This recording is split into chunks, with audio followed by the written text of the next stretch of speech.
Hey, one of my Insta family, Abby, was asking about past life regression and recall.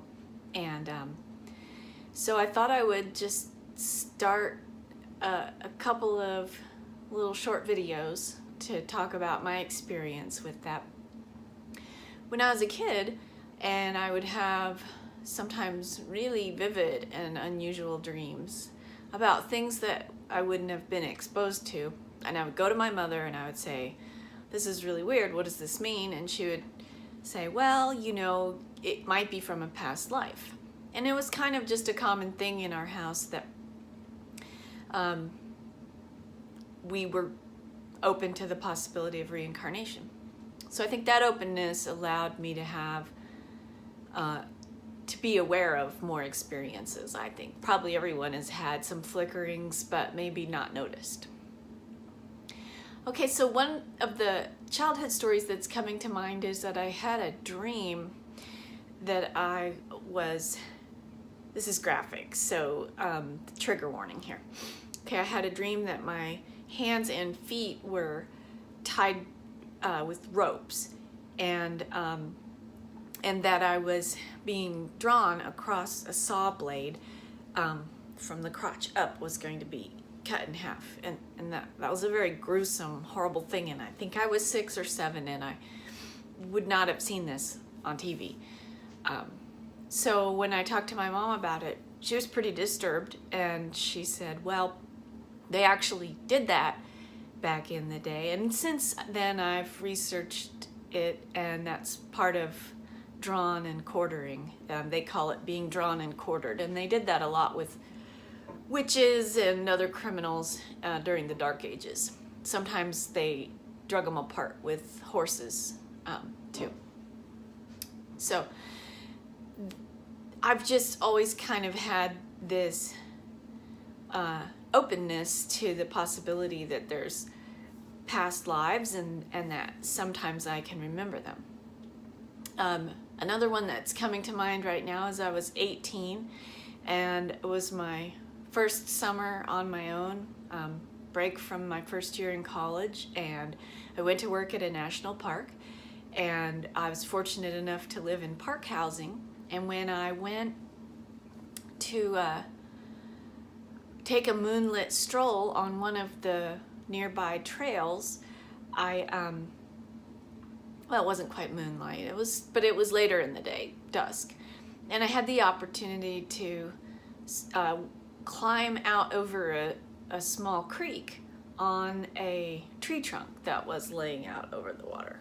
And so I decided, yeah, that would be fun. And I took my shoes off and I started walking barefoot. And I can still remember it clear as day.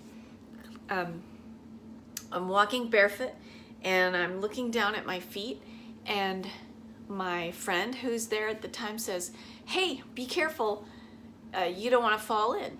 And I said, "Don't worry, I've done this hundreds of times."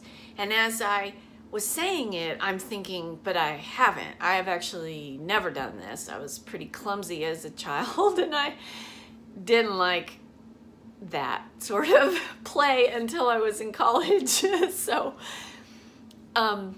also, it didn't even look like my feet. It was like someone had cut out part of the video and overlaid a digital image with blurry edges where my feet should have been. And they were dirty, and they were more brown than my feet because I'm fairly pasty. So I took that to be part of just a flicker from a past life.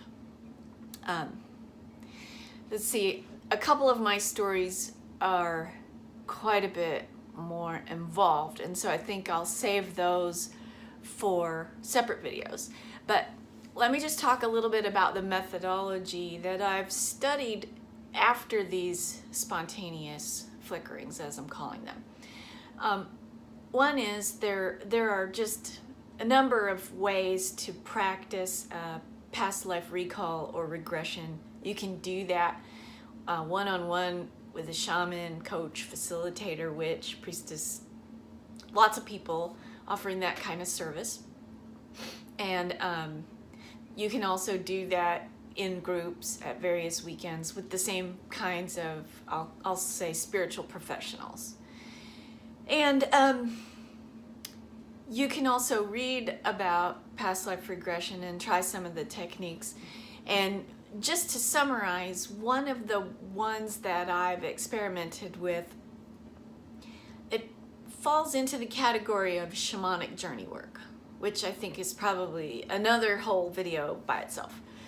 But within the idea of shamanic journey work, you can travel when you're in a meditative state, semi-lucid, meditative kind of dream type state, that you can guide your consciousness and travel to places and have certain experiences.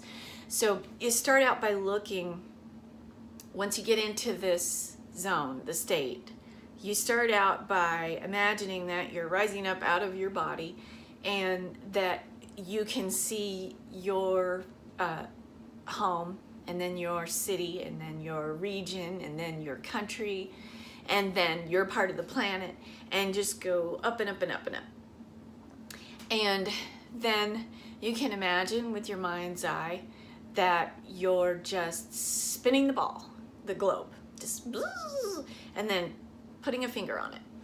And then you can go zooming down with your mind's eye, with your intent and your imagination, go zooming back down into one of these areas that your finger has landed on, and then just be open and actively imagine what it might have been like to be in that place sometime in the past. And you can leave the dates open. I find it's easier to leave that open. And just try to get a feel. Now, actively use your imagination. That's not cheating. That's how it works. Magic, image, be the mage. So create the image and then be open to what unfolds as you're doing that.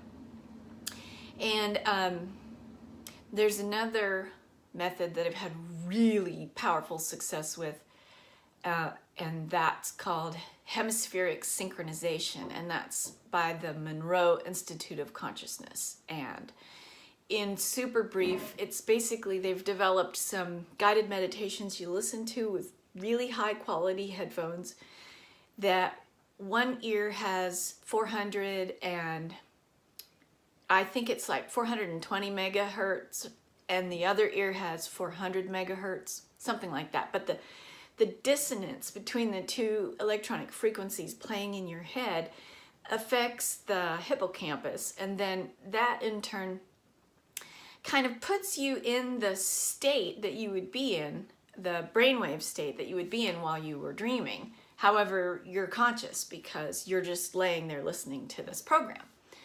And the Monroe Institute has on their website several programs that you can download for free for hemispheric synchronization. And then, of course, they sell hundreds of programs that are super powerful. And I'll make another video about that. I'd say I have at least 2 more videos about past life regression that are in the works. So for Abby and whoever else tuned in, I hope that wets your whistle, and I'll talk to you again soon.